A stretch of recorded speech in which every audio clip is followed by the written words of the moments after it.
কোনো এক সময় এক জঙ্গলে বাস করত একটি বুড়ো বাঘ। বাঘটির বয়স হয়ে যাওয়ায় সে আগের মতো আর ছুটোছুটি লাফালাফি করে শিকার ধরতে পারতো না। একদিন বুড়ো বাঘটি শিকারের সন্ধানে বেরিয়েছিল। সে জঙ্গলে হাঁটতে লাগলো, কিন্তু সে কোনো শিকারের সন্ধান না পেয়ে মনে মনে বলতে লাগলো, জঙ্গলের সকল জীবজন্তুরা গেল কোথায়? জঙ্গল ছেড়ে কি সব পালিয়ে গেল নাকি? কাউকে যে ধারে কাছে দেখতে পাচ্ছি না, কিন্তু আমার যে বেজায় খিদে পেয়েছে। আমি এখন কি খাই? আর অনেকটাই যে পথ চললাম, শরীরটাও ভীষণ ক্লান্ত লাগছে। দেখি আর একটু এগিয়ে যাই, কোনো শিকার পাই কি না। বাঘটি কিছু দূর যাওয়ার পর দেখতে পেল একটি গরুকে। আরে বাহ, এই তো একটা গরুকে পেয়েছি, কিন্তু গরুটা একটু রোগা পাতলা। যাই হোক, একেবারে অনাহারে থাকার থেকে এই গরুটাকেই খেয়ে ফেলি। গরুটি আপন মনে ঘাস খাচ্ছিল, কিন্তু হঠাৎ তার পিছন থেকে বাঘ এসে যাওয়ায় সে আর দৌড়ে পালাতে পারল না। তখন গরুটি মনে মনে ভাবলো, কিভাবে এই বাঘটির হাত থেকে রক্ষা পাওয়া যায়। তখন গরুটি একটি মতলব বাঁধলো। গরু বাঘকে বলল, বাঘ মামা, বাঘ মামা, আমি যে বড্ড রোগা পাতলা, আমাকে খেলে আপনার কি পেট ভরবে? আপনি আমাকে খান, তাতে আমার কোনো দুঃখ নেই, কিন্তু তার আগে আমার একটা কথা শুনুন। হ্যালো, তোর আবার কি কথা রে? এখন আমি তোকেই খাবো।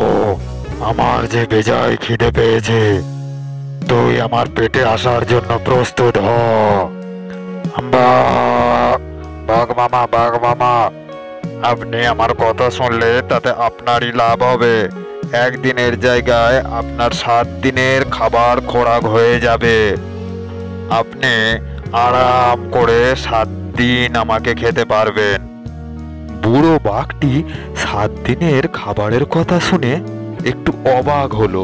তখন বাঘটি বলল, ঠিক আছে, কি কথা তাড়াতাড়ি বলে ফেল এখনই, আমার যে আর তর্স হইছে না।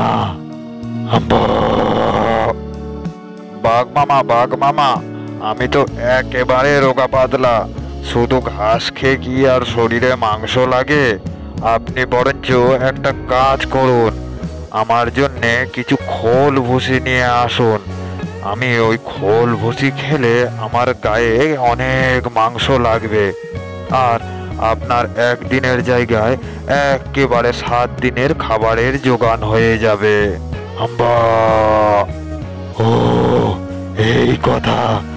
আচ্ছা, আমি তো হাটে গেলেই খোল ভুসি পেয়ে যাব। আমি এখনই নিয়ে আসছি, তুই পালিয়ে যাস না যেন। না না বাঘ মামা, আমি পালাবো না।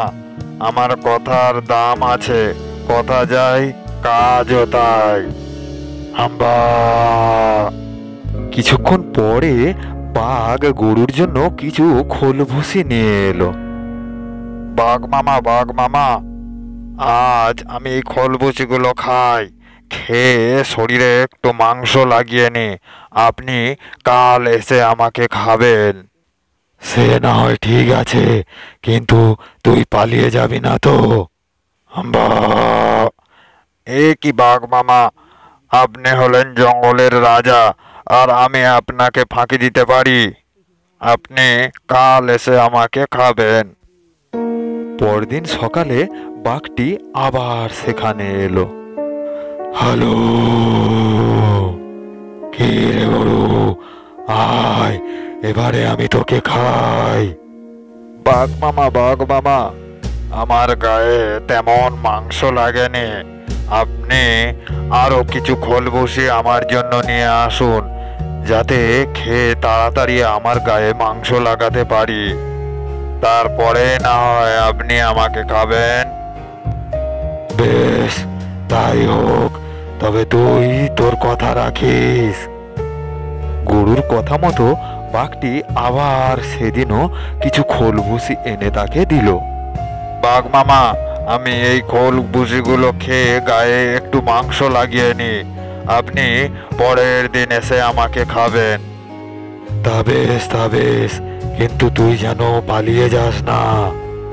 এরপরে বাঘ সেখান থেকে চলে গেল, আর গরু খোল ভুসিগুলো নিয়ে ঘরের ভিতরে সংগ্রহ করে রাখলো। এইভাবে একদিন যায়, দুদিন যায়, গরুটি বাঘকে দিয়ে অনেক খোল ভুসি সংগ্রহ করে নিল এবং সেগুলি সে ঘরের ভিতরে মজুত করে রাখলো। একদিন সকালে বাঘ গরুকে বলল, এই গরু, অনেক দিন হলো তোকে খাবো ভাবছি, কিন্তু তুই তো খেতেই দিচ্ছিস না, আজ আমি তোর ঘাড় মটকাবই। এ কি বাঘ মামা, আপনি এতদিন সহ্য করলেন, আর একটা দিন আজকের খেয়ে নি, খেলে গায়ে অনেকটা মাংস জন্মাবে, কাল আপনি অবশ্যই এসে আমাকে খাবেন, আর আমি আটকাবো না। বেশ, কাল কিন্তু তুই আমাকে আর আটকাতে পারবি না, কাল আমি অবশ্যই তোকে খাবো। পরদিন সকাল হলো, গরুটি আর বাইরে এলো না। সে ঘরের ভিতর থেকে দরজাটি ভালো করে বন্ধ করে দিল। কিছুক্ষণ পরে বাঘটি সেখানে এসে উপস্থিত হলো। হ্যালো,